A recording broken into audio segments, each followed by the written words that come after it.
एक अंग्रेज सैर करने पाकिस्तान आया और इसने उर्दू जुबान सीखी। एक दिन वो लाहौर गया, एक लाहौरी से पूछा क्या जनाब बाग को यही सड़क जाती है? लाहौरी बोला आहो। अंग्रेज बहुत परेशान हुआ क्योंकि इसने ये बोली पहली बार सुनी थी। उसने एक और आदमी से पूछा तो उसने भी आहो कहकर जवाब दिया। फिर इसने तीसरे आदमी से पूछा क्या जनाब बाग को यही सड़क जाती है? उस आदमी ने जवाब दिया जी हाँ। अंग्रेज बोला ठीक है, अब मुझे ये बताओ आहो का क्या मतलब होता है? आदमी बोला इसका मतलब भी यही होता है। दरअसल पढ़े लिखे लोग जी हाँ कहते हैं और अनपढ़ लोग आहो कहते हैं। अंग्रेज बोला अच्छा तो आप पढ़े लिखे हैं? आदमी बोला आहो। एक सरदार ने गली के कोने पर कूड़ा फेंक दिया। थोड़ी देर बाद घूम फिर कर गली में आया तो मोहल्ले वाले आपस में लड़ रहे थे कि कूड़ा किसने फेंका। एक शख्स ने गुस्से से कहा फेंका होगा किसी कुत्ते के बच्चे ने। सरदार साइड पर जाकर बहुत जोर से हंसा और बोला कूड़ा मैंने फेंका और नाम कुत्ते के बच्चे का लग गया। लड़की मेरा मोबाइल ज्यादा वक्त मेरी अम्मी के पास होता है। लड़का और अगर हम पकड़े गए तो? लड़की नहीं पकड़े जाएंगे। लड़का क्यों? लड़की क्योंकि मैंने तुम्हारा नंबर बैटरी लो के नाम से सेव किया है। जब भी तुम्हारी कॉल आती है तो अम्मी कहती है ये ले बेटा मोबाइल और चार्जिंग पर लगा दे। भाई मारो मुझे, मारो मुझे सरदार पुलिस से कल रात चोर मेरे घर से टीवी के अलावा सब सामान ले गए। पुलिस तो टीवी क्यों छोड़ गए? सरदार क्योंकि टीवी तो मैं देख रहा था। शोहर आज घर बहुत साफ सुथरा दिखाई दे रहा है, फेसबुक बंद है क्या? बीवी अरे नहीं मेरा चार्जर नहीं मिल रहा था, ढूंढते ढूंढते सफाई हो गई। मोबाइल लेने के बाद और निकाह करने के बाद एक ही बात का अफसोस होता है काश थोड़े दिन और इंतजार कर लेते तो इससे भी अच्छा मॉडल मिल जाता।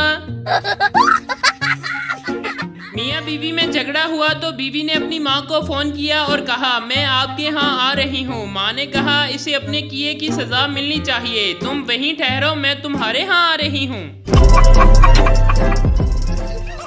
दादा मेरा पोता आपके स्कूल में पढ़ता है, मैं उससे मिलने आया हूँ। टीचर जनाब वो अभी अभी मुझसे छुट्टी लेकर आपके जनाजे में शरीक होने के लिए गया है।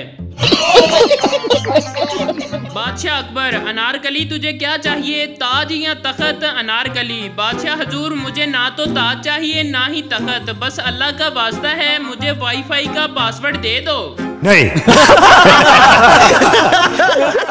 माँ मुन्ने के अब्बा से आप मेरे हलवे को ऐसे ही नापसंद कर रहे थे जबकि मुन्ना अब दूसरी प्लेट मांग रहा है। उधर मुन्ना ऊंची आवाज में बोला अम्मी जल्दी से हलवा ले आए, मैंने अभी और भी पतंगे जोड़नी हैं। शोहर बेगम पत्ती कहाँ पड़ी है? पूरा किचन छान मारा है। बेगम तुम मर्दों को कभी कोई चीज नजर नहीं आती, सब कुछ हमें बताना पड़ता है। एक छोटा सा काम जिम्मे लगा दो वो भी पहाड़ बन जाता है। सामने बर्तनों वाली अलमारी खोलो, उसमें मिर्च मसालों वाला खाना है। इस खाने में बिस्कुटों का डब्बा पड़ा होगा जिस पर नमक लिखा हुआ है, बस इसी में पत्ती पड़ी है।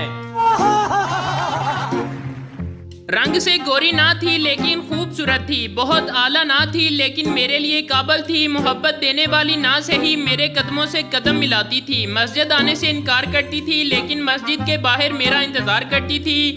वो जैसी भी थी मेरी चप्पल थी, पता नहीं केड़ा खोती दा पुत्र चक के ले गया है।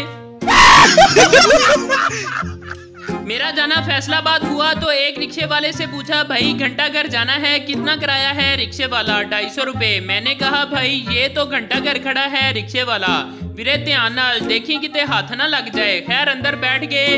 रिक्शे में एक आदमी बैठा सिगरेट पी रहा था। मैंने कहा भाई ये मुझे दे दो तुम नया लगा लो। आदमी क्यों इनू साल हो गया लगी नू। चुपचाप मेजबान के घर पहुंचे। फ्रेश होने के लिए बाथरूम की तरफ गए और मेजबान से पूछा भाई पानी गर्म है? मेजबान तू वीरे अंडे बाल लेने। जैसे तैसे वक्त गुजर गया और जब वापस जाने लगे तो सोचा अस्पताल दोस्त डॉक्टर को मिलते जाएं। इत्तेफाक से फिर एक रिक्शे वाला मिला, उससे पूछा भाई अलाइड अस्पताल जाना है? रिक्शे वाला किसी ट्रक बेचवा जो आप पे तेनों अलाइड अस्पताल छोड़ आवणगे। अब तो घर जाने को मैं पैदल ही चल दिया। आगे बस स्टेशन पहुंचा तो कंडक्टर से पूछा बस में सीट है? कंडक्टर नहीं साड़िया और तरियां बछाइया ने।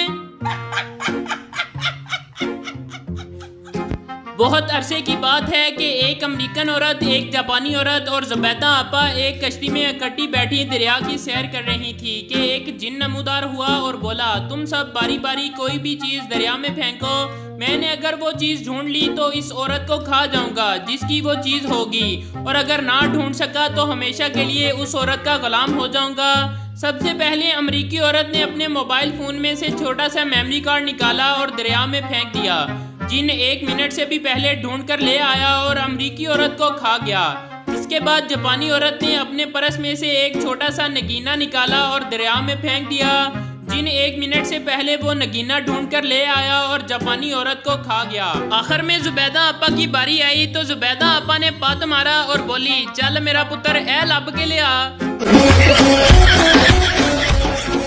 मोहल्ले की मस्जिद के मौलवी साहब मस्जिद के स्पीकर पर ऐलान की सूरत में तशहीरी काम भी कर लिया करते थे। मसलन कभी किसी बावर्ची, कभी किसी पंखे बनाने वाली कंपनी, कभी किसी छुरियां बनाने वाला कारखाना और कभी किसी नए नाई का ऐलान। मुनासिब हदिया लेकर मौलवी साहब गैर महसूस अंदाज में नमाज के बाद स्पीकर पर दरख्वास्त दहंदा का ऐलान फरमा दिया करते थे। एक बार शहर के सिनेमा में गालिब मुनव्वर ज़रीफ की कोई नई फिल्म लगी।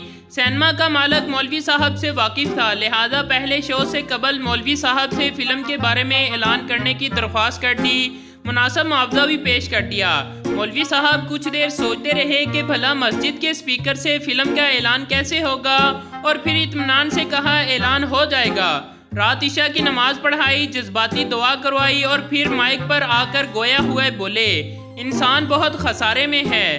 अब देखो तुम सब ने नमाज पढ़ी, दुआ मांगी, लेकिन मस्जिद से बाहर जाते ही फौरन रात 9 बजे वाला शो देखने की तैयारी शुरू कर दोगे, क्योंकि आज मुनव्वर ज़रीफ की नई फिल्म का पहला शो जो है, और फिर इतवार को दोबारा देखने चले जाओगे क्योंकि इतवार को 4 शो होते हैं।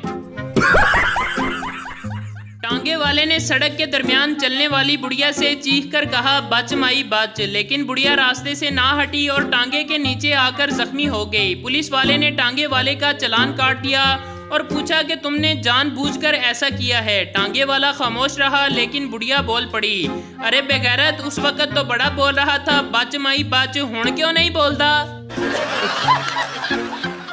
पता नहीं वो कौन से घर होते हैं जिनकी फ्रिज में फ्रूट्स, आइसक्रीम, कस्टर्ड वगैरह होते हैं। हमारे घर में तो हरा धनिया, पुदीना, पानी की बोतल और आइसक्रीम के डिब्बे में अम्मी आटा डालकर रखती हैं।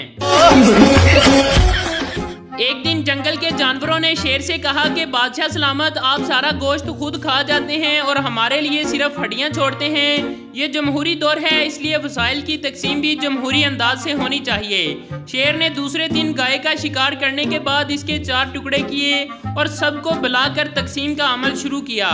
इसने एक टुकड़े को उठाकर एक तरफ रखा और कहा, यह बादशाह की हैसियत से मेरा हिस्सा है। फिर दूसरे टुकड़े को उठाया और कहा, यह शिकारी की हैसियत से मेरा हक बनता है कि मैं अपने पास रखूं। फिर तीसरा टुकड़ा उठाते हुए कहा, ये एक आम हिस्सादार की हैसियत से मेरे हिस्से में आता है। चौथे टुकड़े को इसने मैदान में रखा और बोला, अगर किसी में इतनी जुर्रत है तो आकर उठा ले।